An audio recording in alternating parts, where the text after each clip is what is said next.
Good evening. I'd like to welcome everybody to the Newman City Council regular meeting of October 10th, 2000. This time, if we could have a call to order, please, and a pledge of pledge of allegiance, and remain standing for the invocation. I pledge allegiance to the flag of the United States of America and to the republic for which it stands, one nation under God, indivisible, with liberty and justice for all. Thank you, God, for bringing us here safely tonight. Please give us the guidance and the wisdom to make the right decisions for our community. In this we pray. Amen. Amen. Amen. May we have a roll call, please? Present. Present. Present. Present. Item number 6, these are items from the public. These are non-agenda items. Will the city council... Communications from staff. Oh, I'm sorry. We have one item. Item number 5, communications from the staff. The chief has one item. Mike?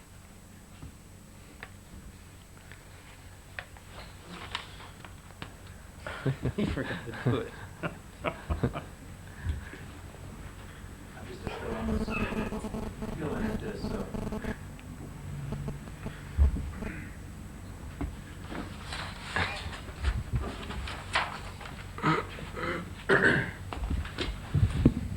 Good evening, Mayor and City Council.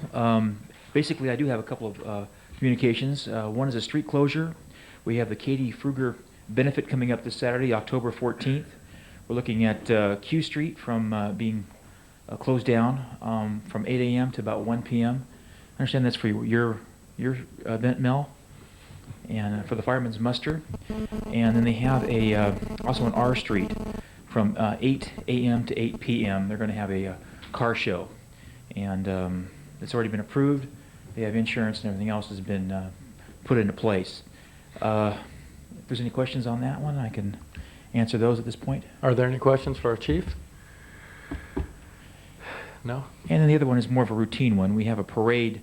I just got the permit this morning for November 3rd for the homecoming parade. So it's an event we've been doing for many years. They do put the judges' stand in front of the police department. We've never had any problems with it in the past, and we'll have a car in front to handle that event. So, and that's all I have for you this evening. Great. Thank you. Are there any other communications from our staff? All right. Item number 6, these are items from the public. These are non-agenda items. While the City Council welcomes and encourages participation in the meetings, it would be appreciated if you would limit your comments to 3 minutes so that everyone may be heard. Matters under the jurisdiction of the Council and not on the posted agenda may be addressed by the general public at this time. However, California law prohibits the Council from taking action on any matter which is not on the posted agenda unless it is determined to be an emergency by the City Council. Are there any non-agenda items tonight? Okay, come on up. Did you have something? No, okay.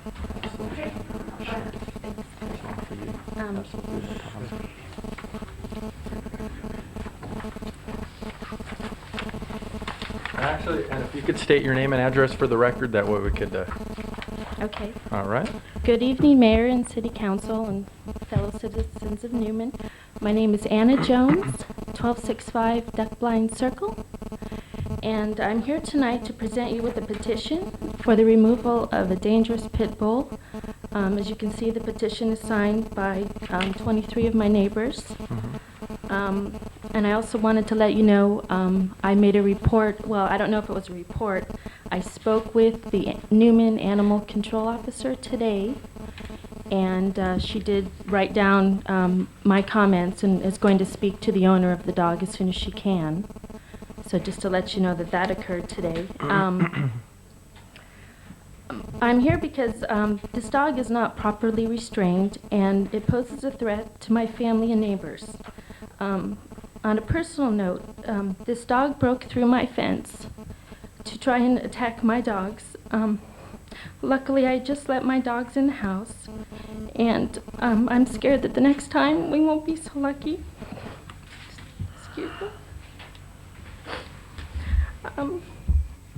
I can no longer enjoy my front yard or my backyard because of this animal. It growls and pushes on the fence. I have a 4-month-old daughter, and I am very concerned for her safety.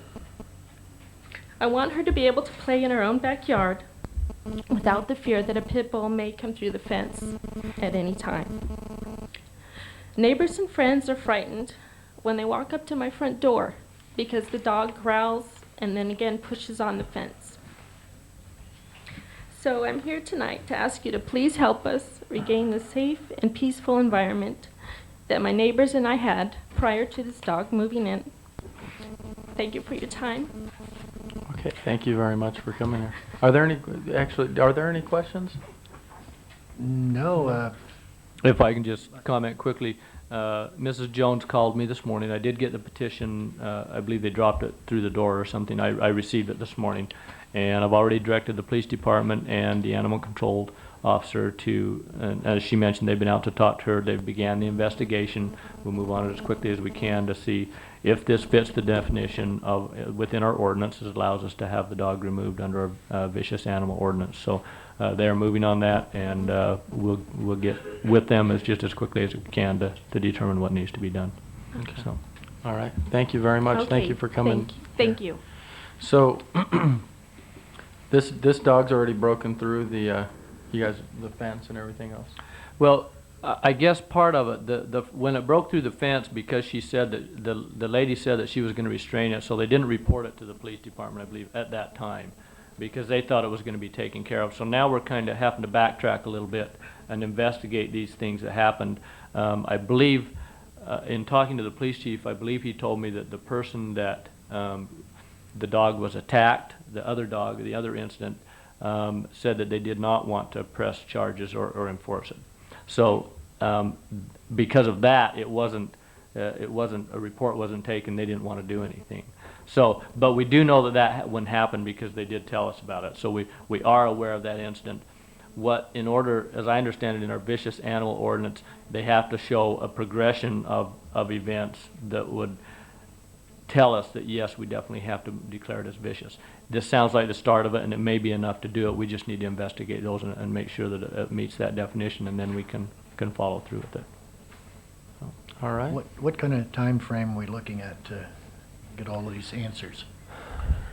Mike, can you answer that? Just answer from there, and I'll record it over the mic, if you'd like. Yes, we are, we're looking to try and get this resolved possibly this weekend. We have talked to the dog owner who works out of town, actually in Morgan Hill, so we're hoping to catch her this weekend. We're going to catch her and the dog and find out exactly what incidents and what she plans on doing with this animal.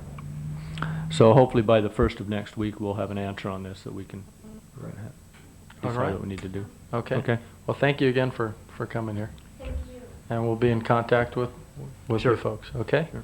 Thank you. Are there any other items from the public that are non-agenda items?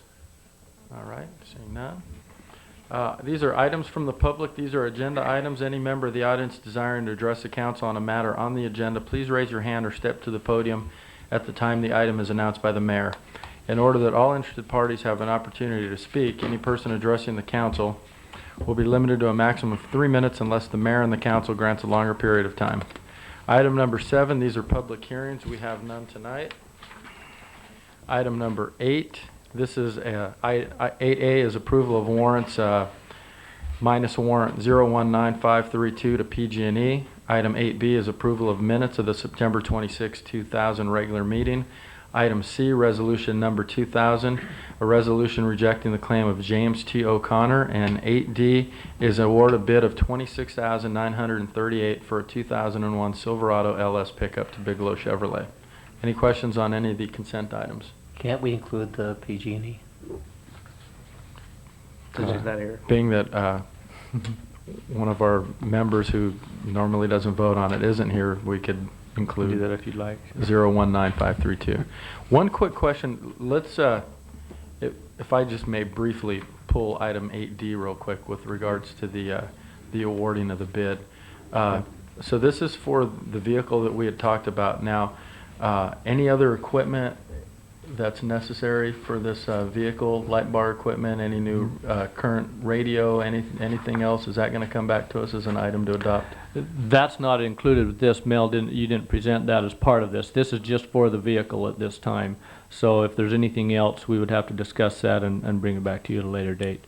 I don't know, perhaps some of the equipment may be able to move from your current vehicle. We can take a look at that, and if not, we'll determine what else needs to be done. But this is for the vehicle only. Right. I just wanted to get an idea though, because I know at some point it's gonna have to come back to us for that other equipment.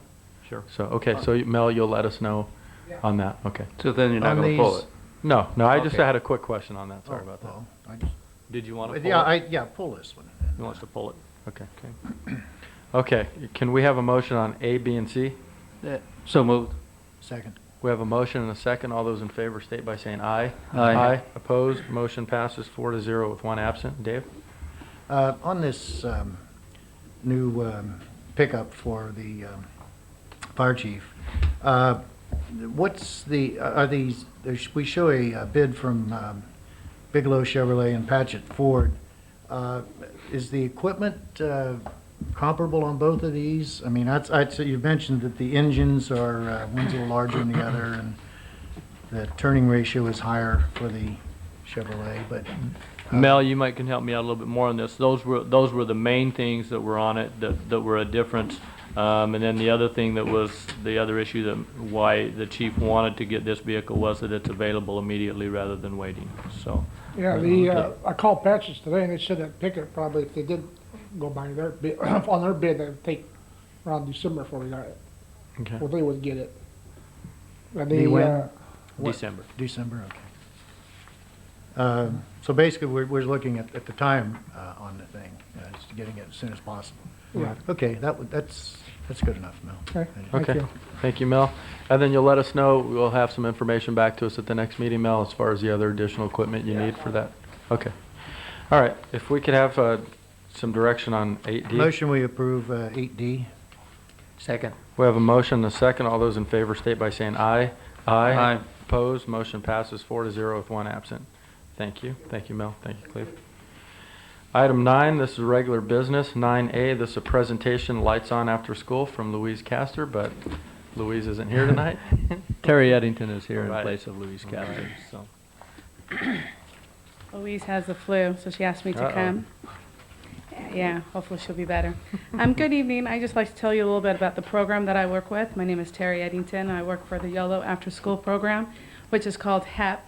And the kids came up with the name, and it stands for Help, Eat, and Play. And these students, we have over the amount, we have over 40, and we have a long list of kids that want to come to this program. And they have to come every day, 3 to 6, and the kids love it. We have a great staff. And I would just like to invite everybody to come to check out our program this Thursday at 3 to 6 o'clock. It's an open house called Lights On After School. And I would just like to invite you guys, and thanks for the support that we get from the city and from the teachers and from our parents. And it's a it's a free program also. Okay. Where's this held? It's at the YOLO. It's at the YOLO Junior High School in the band room. It's in the high school side. Are there any questions? Any other questions? No. I actually have a proclamation from the city. If you wouldn't mind, I'll go down there. Okay.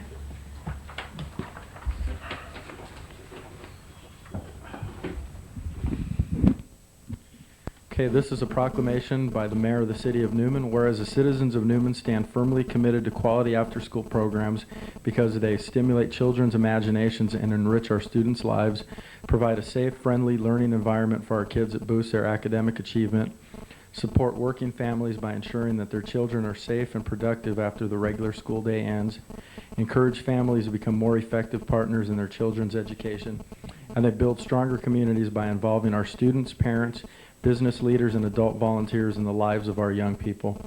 And whereas the Newman Crows Landing Unified School District has provided significant leadership in the area of community involvement in the education and well-being of our youth, grounded in the principle that quality after-school programs are a critical link to helping our children become successful adults, and whereas Lights On After School, a national celebration of after-school programs on October 12th, promotes the critical importance of quality after-school programs in the lives of children, their families, and their communities. Therefore, be it resolved that the Newman City Council calls on the citizens of Newman to assure that every child has access to a safe, friendly place where the lights are on after school on the day of October 12th, 2000, and be it further resolved that this body enthusiastically supports and endorses Lights On After School and commits our community to engage in innovative after-school programs and activities that ensure that children are safe and productive when the school day ends. Thank you very much. Thank you.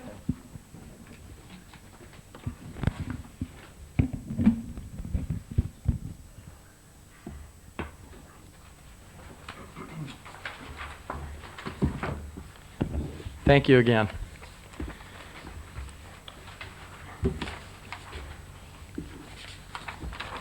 Item 9B, this is a reconsideration of installation of road buttons on Hoyer Road, Cleve. Just quickly, I'll let the police chief present this. He was unable to be here at the last meeting when the council, and I believe it was Councilmember Radford, so if you may think there's more that needs to be added to this since she's not here, maybe we need to hold it over. But the chief came to me, he wasn't here at the meeting, he wanted to come back to me and present a little more about whether or not we install the buttons on the road, and so I'll let him present this issue to you. Good evening again. I was not here on the the September 12th council meeting, in which you were gracious enough to ratify the installation of the road speed signs on Hoyer Road. In addition to that, there was a recommendation from the council that road buttons be put in at that same location, and I just wanted to let the council know that at this particular time or in that particular location, I do not think that they would be appropriate, and I just outlined in short order basically why I felt that. If you look at Hoyer Road, it's unlike some of our other roadways that come into town. It has a speed zone, now has a speed zone signage, which works in conjunction with the existing stop sign. So if you're looking at where these signs are currently going, you're coming up to a stop sign, and then there is now a speed sign. So when they're going out of town, that is pretty much regulated. So they're already coming to a complete stop, and they're not able to gather up too much speed before going out of town.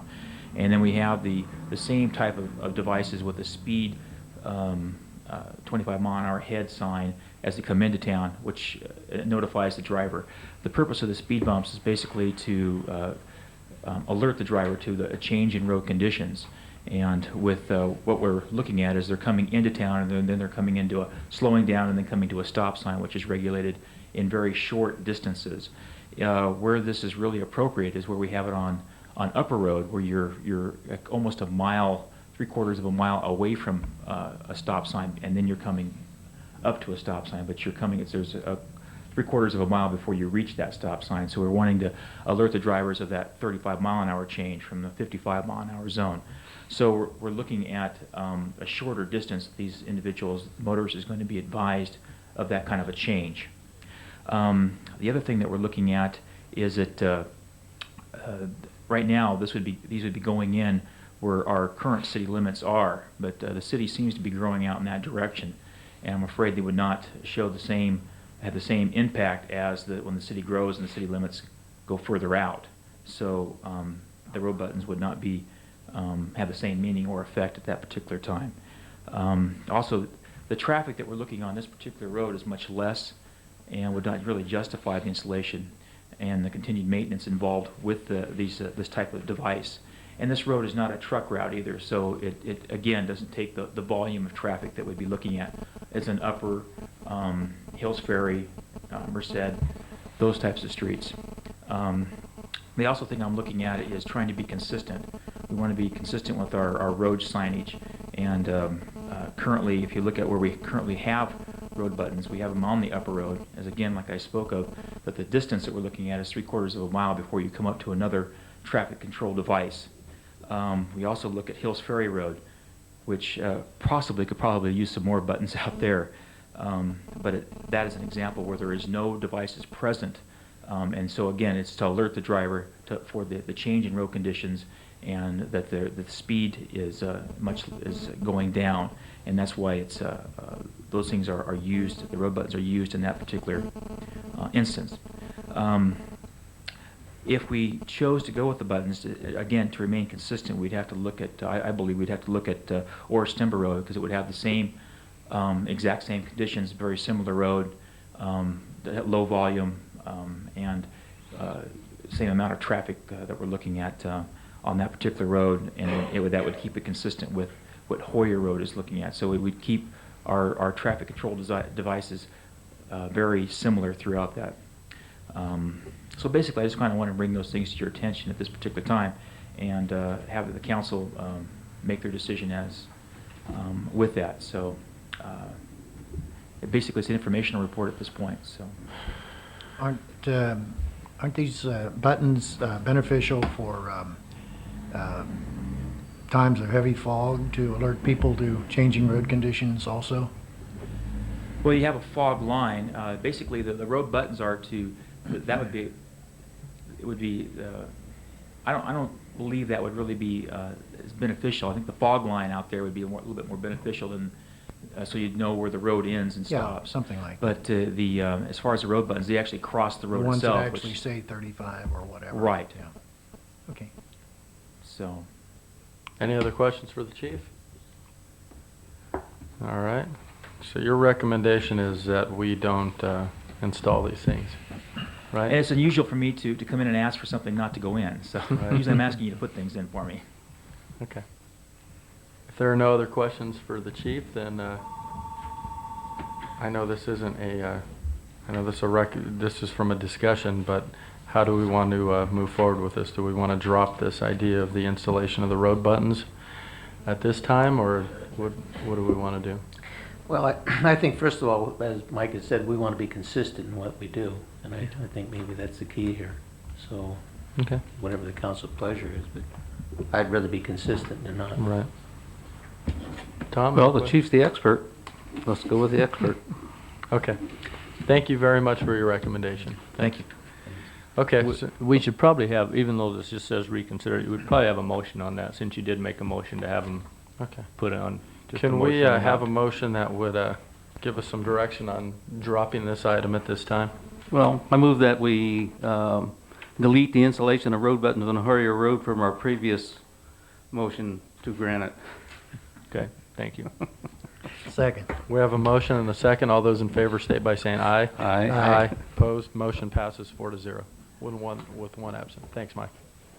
Well, he's still up here. He's got the next one. He's got the next one too, doesn't he? It's Mike night. Okay, 9C, this is authorized acceptance of award of school resource officer grant and change the department's allocated positions of sworn personnel from 11 to 12 sworn officers. Mike? Well, I'm very happy to come to the council. We've, last year we were turned down for this particular grant, and this year we revamped it to meet, I guess, all the standards that they saw fit, that they told us we needed to modify and make those changes. We did, and we were successful. We're looking at, with this, so we'd be looking at increasing our strength from our allocated strength of 11 to 12 sworn. We'd also, just kind of give you a little background, it's basically, this is a school resource officer grant position that we're looking at, and it's with federal funds. It's called COPS program, and it's a three-year program, and it's a program that we've also got in partnership with the schools. And if you look down here, we're looking at the budget impact for this first year being right around about $1,000. So it's not significant the first year, but it does go up as years go by.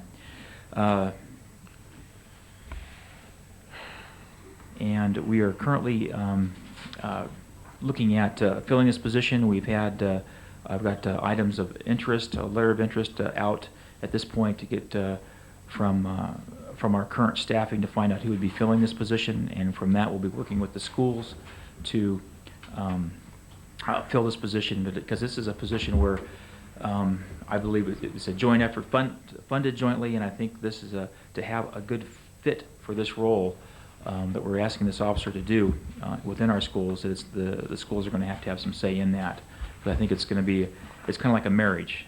If their chemistry isn't there, it's not going to work very well. So we're going to try and make sure that we have the best officer for that position. So we're establishing an eligibility list at this point, and moving forward.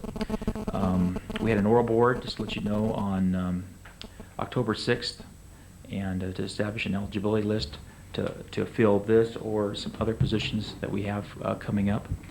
And At this point, I'm looking at increasing our department and looking for you to authorize that or approve it at this point. With that, I'll answer any kind of questions you may have. Any questions for our chief? How did the oral board come out? How many applicants? We had 12 applicants. We had 9 that actually showed up. And we're looking at 3 individuals at this particular time. Okay. And this grant is basically the cover costs for the 1 year, right? It's actually a 3-year grant. It covers pretty much all the necessary funds for benefits and salary for the first year, excluding about $1,000 is what we're anticipating. For 3 years then? That's for the first year. It goes It up goes per year. 100, 75, 50, 25, is that how that Yes. one's funded? Okay. The grant was this one's a little different because this one is 125,000 over a 3-year period, where the normal COPS grant was for 75,000. So you get a substantially lot more money, but the criteria for what this officer can do, he has to do most of his work within the school. We're looking at expanding our DARE program. We're also looking at trying to do something with the schools. Our biggest problem is truancy. And if the main thing is we feel is if they're not in school, they can't learn. And if they're not in school, the school does not get the funds from the state Right. for the ADA Now, real money. quick on this budget impact here, I see here that it says estimated to be $1,000 short of being fully funded for the first year. That's correct. We will be coming back to you with how we are going to fund that. We've pretty much got it worked out. As you know, one of the funding sources the police department has this year is an additional $100,000 of COPS funds. And so we will be coming back to you with a report of how our recommendation of how to allocate that $100,000. It has to be spent this year. And that is ongoing funds that will go for the next 4 years, as I That's understand correct. it on that.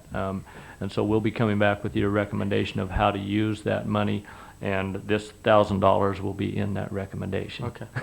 Great. Part of that $100,000 that we'll be getting. So Right, and- obviously, there's a number of other things that will be in there also. Right, but Right. we're also looking at the upcoming years also that when this funding this COPS money that Cleve spoke about, that we'll be able to meet our match possibly just with that funding alone. So. Yeah. Okay, great. Any other questions? All right, thank you again. Great. Appreciate it. Thank you. Okay, item 9D, we acted Mike, on- do you need a motion on this? We didn't do a motion, did we? Oh, excuse me. I guess I said thank you too quickly. I know. Can we do have need a some motion because we direction are- on this item, please? Make Go ahead. I so move that we authorize acceptance of award of school resource officer grant and change the department's allocated positions of sworn personnel from 11 to 12. Second. We have a motion and a second. All those in favor state by saying aye. Aye. Aye. Opposed? Motion passes 4-0 with 1 absent. No, Thank you. I guess we could say congratulations on that. Okay, 9D, that we already took care of that, and 8A of the consent. Item 10, these are items from the city manager. Anything, Cleve? I don't believe I have anything this evening. Okay. Councilmember Martina? I have nothing Anything? tonight. Councilmember Applegate? I have nothing. Councilmember Reed? I have nothing. Anything? Well, I don't have anything now. So. I move that we adjourn. Second. We have a motion and a second. All those in favor state by saying aye. Aye. Opposed? Meeting adjourned.